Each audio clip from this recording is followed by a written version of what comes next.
बहू बनी शेरनी। मीरा सोसाइटी में नई नई रहने आई थी। एक रोज उसकी पड़ोसन कहती है, हाय, मेरा नाम तमन्ना है, मैं पास के घर में रहती हूँ। आप नई आई हैं तो सोचा मिलाऊं।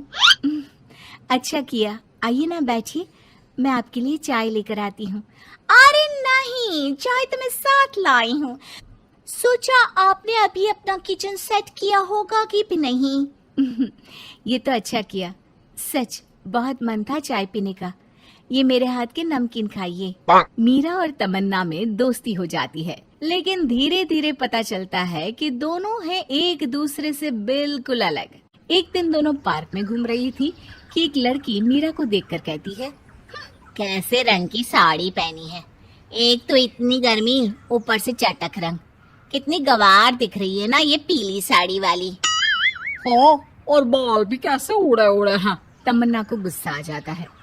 हाँ, तो उसके उड़े हैं ना, तुम लोगों को क्यों जलन हो रही है? और रहा सवाल साड़ी के रंग का, तो जरा फैशन सेंस ऑन करो। इस समर ये रंग ऑन फैशन है, समझी?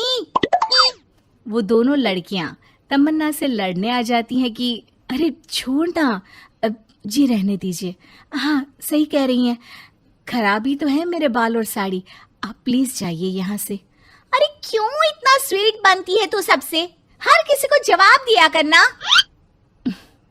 अरे क्या करना है, वो बुरा बोल रहे हैं तो अपना मुंह भी खराब कर ले क्या? ऐसा नहीं होता है, किसी की बुरी बात सुनने का मतलब है कि वो लोग सही बोल रहे थे। अरे किसी के बोलने से क्या होता है, हम क्यों अपना मुंह खराब करें? खैर, मीरा शांति से रहती, बच्चों को देखती खिलाती। उसका पति काम के सिलसिले से हमेशा बाहर ही रहता था, तो वो कोशिश करती कि उसके बच्चों को किसी भी चीज की कमी ना हो।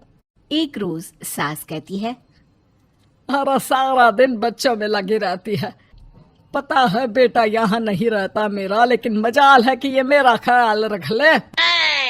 माफ करिए माँ जी, वो मयंक को स्पीच थेरेपी दिलाने ले गई थी, मैं अभी आपकी चाय बना देती हूँ। अरे चाय नहीं चाहिए, चाय पिला पिला कर मार दे तू। तेरे बाप ने बोला था कि शादी के वक्त 2 लाख देने के लिए, अभी तक 1 लाख दिए हैं, बाकी के पैसा कब देगा?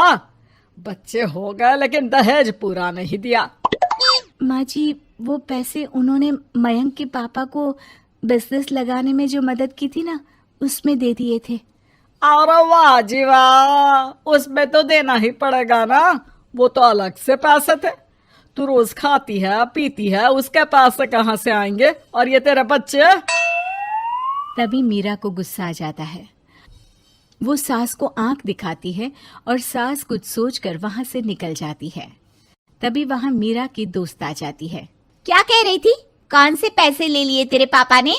मीरा मुस्कुरा देती है। अरे वो पुराने लोग हैं ना, अपने तरीके से सोचते समझते हैं, छोड़ ना। और बता कैसे आना हुआ? अरे तेरा कुछ नहीं हो सकता, मेरी सास होती ना तो ऐसा मुंह तोड़ जवाब देती कि देखती रह जाती। मीरा मुस्कुरा देती है। मीरा सारा दिन घर का काम करती, शाम को तमन्ना के साथ अपने बच्चों को लेकर पार्क में जाती, जहां दोनों के बच्चे मिलजुल कर खेलते। अच्छा तमन्ना, मैं कुछ दिन बिजी रहूंगी, हस्बैंड आ रहे हैं ना, तो अगर मैं ना आ सकूं तो तुम आ जाना बिना कुछ सोचे। मीरा घर आ जाती है जहां पति पहले से ही मौजूद होता है। तो मोहतरमा, वक्त मिल गया पति के लिए? अरे आप तो कल आने वाले थे ना? हाँ, लेकिन सरप्राइज देने की सोचा तुमको। कहाँ गए थे बच्चों के साथ? अरे बस पार्क तक गई थी बच्चों को खिलाने के लिए। वैसे अगर आपने सरप्राइज नहीं दिया होता तो मैं कुछ स्पेशल बनाती आपके लिए। अरे तुम्हारे हाथ की तो सिंपल दाल भी स्पेशल होती है। कुछ भी बना लो मीरा। मीरा का पति उससे बहुत प्यार करता था, वो उसे समझता था, लेकिन कभी कभी उस पर गुस्सा भी हो जाता था। अरे घर पर कोई है? कहाँ है मीरा? तभी तमन्ना के कान में मीरा के पति की आवाज आती है। यार बच्चे बच्चे, हमेशा तुम्हारा ध्यान बच्चों पर रहता है। चलो ठीक भी है, लेकिन मेरा भी तो सोचो। तुम्हें कौन सी शर्ट साफ करने को कहा था और तुमने कौन सी कर दी? यार पता नहीं ध्यान कहाँ रहता है तुम्हारा। जरा सी भी स्मार्टनेस नाम की चीज नहीं है, न बोलना आता है न समझना। मुझे आपने सफेद शर्ट साफ करने को कहा था, ये सफेद ही तो है। अरे पागल औरत, मुंह से सफेद निकल गया होगा, ये नीली करनी थी। लेकिन तुम खुद की अकल लगाओ तब ना पता चले कि कौन सी करनी है। तमन्ना बाहर खड़ी सब सुन रही थी। उसने वहां से निकल जाने में ही भलाई समझी, लेकिन अगले रोज पार्क में।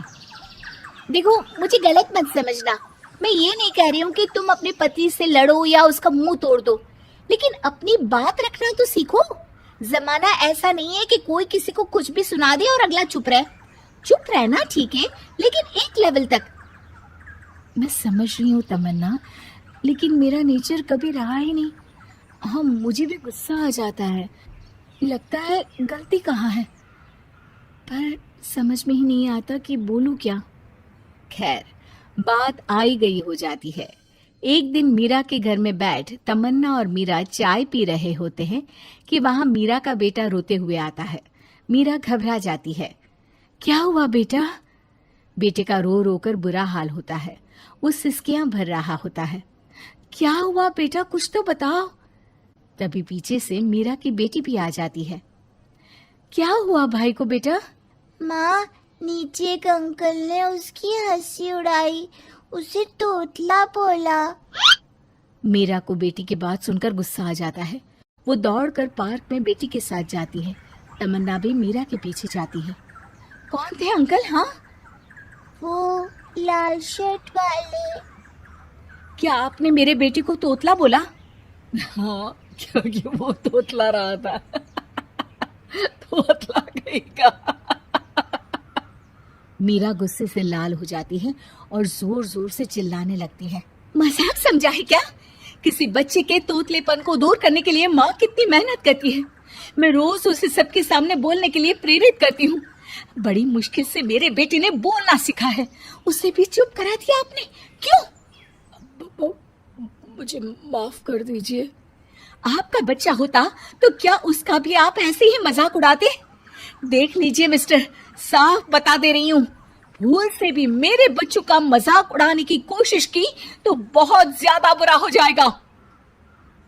तमन्ना दूर खड़ी मीरा का ये रूप देख रही होती है। वो समझ जाती है कि एक औरत के अंदर की शेरनी तभी जगती है जब उसके बच्चे को कुछ कहा जाए।